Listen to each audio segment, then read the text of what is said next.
Good evening everyone. Ayan, pinakuluan ko na nga po yung taba ng baboy. Ayan, for today's video po ay magluluto po ako ng Bicol Express. Ayan. Ayan, pinakuluan ko na nga po yung taba ng baboy para malambot na siya. Ayan. Oh, ayan, malambot na talaga siya. Ayan, pig-set aside ko muna po yun. Ayan, at ready ko na yung mga sangkap. Ayan, gigisahin ko na nga po ang bawang at sibuyas at ang luya. Ayan. Bilis lang naman po at madali lang naman lutuin ng Bicol Express. Dapat ay lalagyan ko yan ng siling pula. Kaya lang ang mga anak ko ay hindi kumakain ng maanghang. Kaya hindi ko na po nilagyan at di ko na hiniwa-hiwa yung siling green. Ayan, ginisa ko na nga po at ilalagay ko na po yung karne. Ayan. Then, maya-maya nilagay ko na nga po yung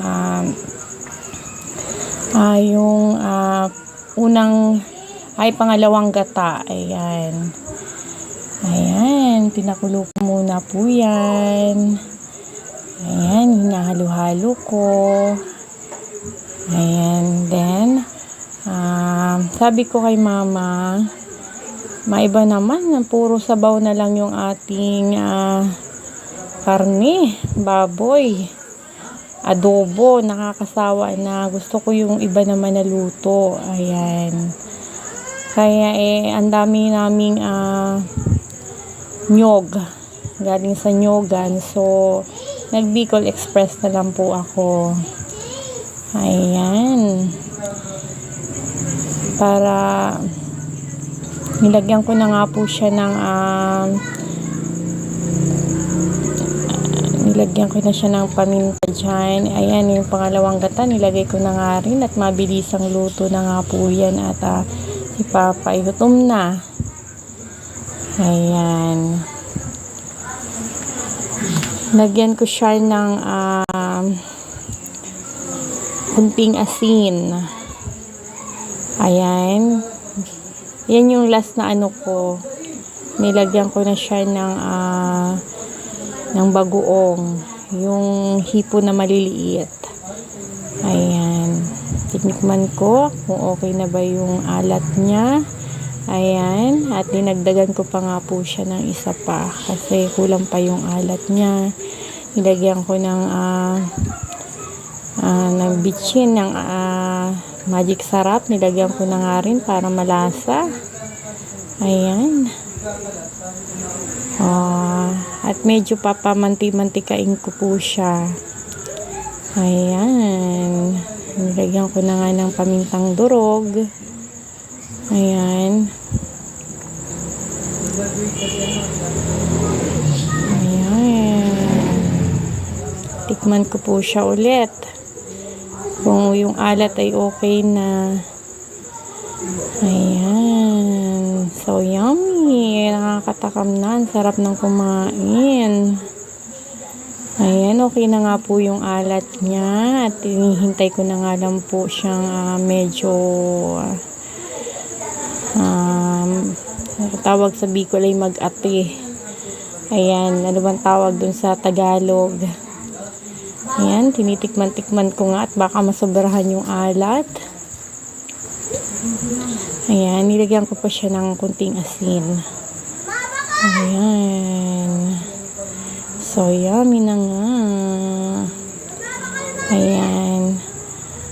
Ay, yung kapatid ko ay tinawagan ko, sabi ko ay nagluto ako ng Bicol Express at bigyan ko sila.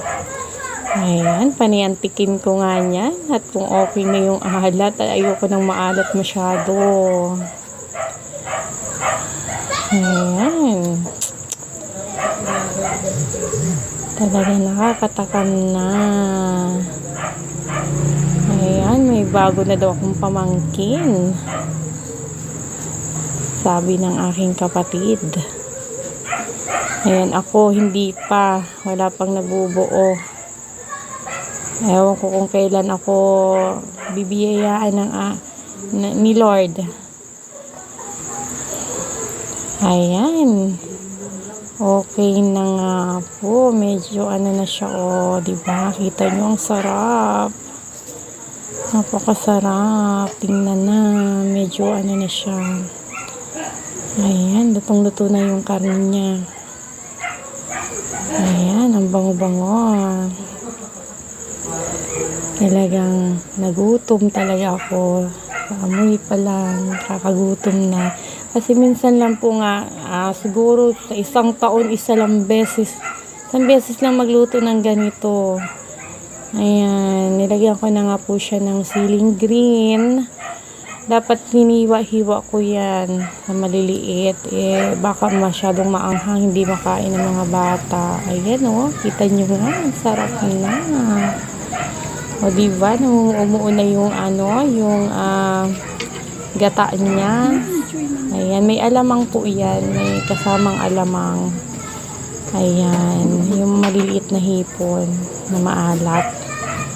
Ayan, ang sarap. Luto na po siya. Nagmamantika na po siya. Ang sarap. Ayan, mahilig lang po talaga ako magluto. Basta merong lulutuin. Ayan, so yummy. Si Papa ay nauna na nang kumain. Ayan, nilagay ko na nga sa platito. Ayan, yung finished na product. Finished product. Ayan, luto na nga po siya. Kain po tayo. Ayan, busog na naman ang aking pamilya. Ayan, sarap. Bicol Express. Yan, lutong Bicolana. Luto ko.